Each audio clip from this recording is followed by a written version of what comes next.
Tax payers की मेहनत का पैसा था। भाइयों बहनों, एक और काम पूरा करने वाली महायुति सरकार, दूसरी ओर विकास को रोकने वाले महाअगाड़ी के लोग। हम बट गए तो बांटने वाले जश्न मनाएंगे, ये प्रधानमंत्री नरेंद्र मोदी ने आज कहा है। ऐसे दिन पर महाराष्ट्र में जब हरियाणा में वोटिंग हो रही थी, गौरव भाटिया राष्ट्रीय प्रवक्ता बीजेपी के भी हमारे साथ जुड़ गए हैं। शेख उवैस साहब जो कि प्रवक्ता है नेशनल कॉन्फ्रेंस के, वो हमारे साथ श्रीनगर स्टूडियो से जुड़ रहे हैं। तौसीफ शाह साहब प्रवक्ता पीडीपी के हमारे साथ जुड़ रहे हैं। प्रोफेसर वीरेंद्र सिंधु जो कि प्रवक्ता हैं जेजेपी के, याद रखिए क्योंकि हरियाणा की भी बात होनी है। दुष्यंत चौटाला साहब की पार्टी है, इनका इस बार गठबंधन आजाद समाज पार्टी चंद्रशेखर की पार्टी से हुआ है। प्रोफेसर संजय कुमार यहाँ पर मौजूद हैं, विनोद अग्निहोत्री जी, संगीत रागी जी और आशुतोष जी हमारे साथ जुड़े हुए हैं। सबसे पहले गौरव भाटिया जी, आज ऐसा दिन जब प्रधानमंत्री भाषण दे रहे थे, महाराष्ट्र में वोटिंग हो रही थी, हरियाणा में उन्होंने कहा है हमें बांटने वाले जश्न मनाएंगे अगर हम बट गए।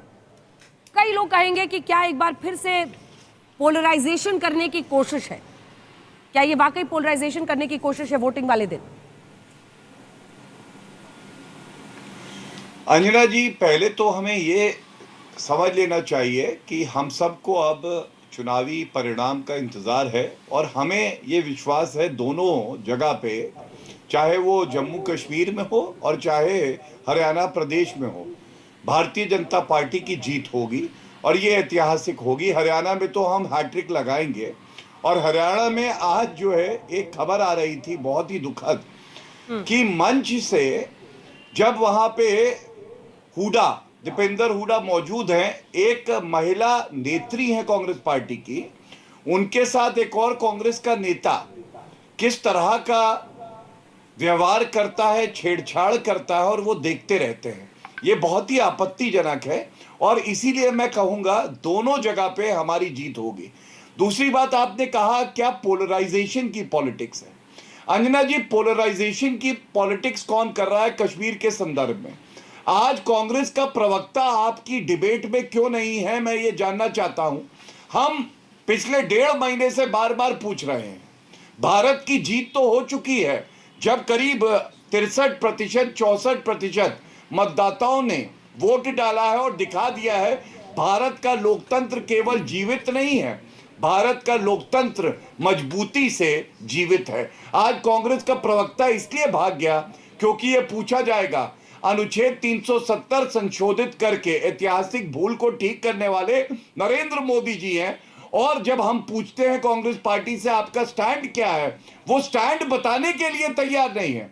दूसरी बड़ी उपलब्धि ये है, जनता बाहर निकली है, पत्थरबाजी खत्म हो गई, वहां पे टूरिस्ट जा रहा है। और सबसे बड़ी बात है, राहुल गांधी तो हाथ में संविधान पकड़ते हैं ना, तो राहुल गांधी से पूछा जाएगा कि ये पिछड़े समाज से जो अनुसूचित जाति से आते हैं उनको वोट का अधिकार कश्मीर में किसने दिलाया? नरेंद्र मोदी जी ने दिलाया है। और यही पोलराइजेशन है, यही तुष्टीकरण है कांग्रेस पार्टी का कि जब पिछड़ी जाति को अधिकार मिलता है तो इनको दर्द होता है। तीसरी बड़ी बात है, हाँ। बताइए, आप शर्मसार नहीं होंगे? हम नेशनल कॉन्फ्रेंस जो है, घटक दल है कांग्रेस पार्टी का, मिलकर चुनाव लड़ रहे हैं। जिन आतंकियों को जेल के पीछे डाला है, वहां पे मैनिफेस्टो में कहा जाता है इन आतंकियों को, उपद्रवियों को, पत्थरबाजों को जेल से बाहर निकालेंगे। कांग्रेस पार्टी उनका साथी है, इसलिए उनका समर्थन भी है। तो मैं समझता हूं जब 8 तारीख को परिणाम आएंगे तो पता चल जाएगा कि कश्मीर की जनता और हरियाणा की जनता संविधान के साथ खड़ी है, मोदी जी के साथ खड़ी है, सौहार्द के साथ खड़ी है। और पोलराइजेशन की पॉलिटिक्स करता है तो वो कांग्रेस पार्टी और नेशनल कॉन्फ्रेंस है जिसको रिजेक्ट किया। ठीक है, हरियाणा में कांग्रेस की जिसका जिक्र वो कर रहे थे, दरअसल आपको बता दें गौरव भाटिया जी, चूंकि एग्जिट पोल के नंबर्स हम 6 से 9 में दिखाने वाले हैं, तो एग्जिट पोल में कांग्रेस पार्टी शामिल नहीं होना चाहती है, ये उन्होंने कहा है। इसलिए ऐसा नहीं है कि इस टॉपिक पर उन्होंने आने से मना किया है। बहरहाल ये उनकी राय है, ये उनकी सोच है। अंजना जी, मैं 10 सेकंड लूंगा, 10 सेकंड लूंगा। आपकी एक बात, मैं उसका सम्मान करता हूं, वो राजनीतिक दल है, वो आए सम्मिलित हो या नहीं, लेकिन आपकी डिबेट पे पिछले 1.5 महीने से सभी प्रवक्ता हम लोग अनुच्छेद 370 बहाल करने के पक्ष में है या विरोध में है, ये सवाल पूछते रहे। एक प्रवक्ता उनका नहीं आया जिसने स्पष्टता से इस पे उत्तर दिया हो। ये खुद में लेकिन दिखाता है जिस वो भारत घटना का विरोधी आप है और वो संविधान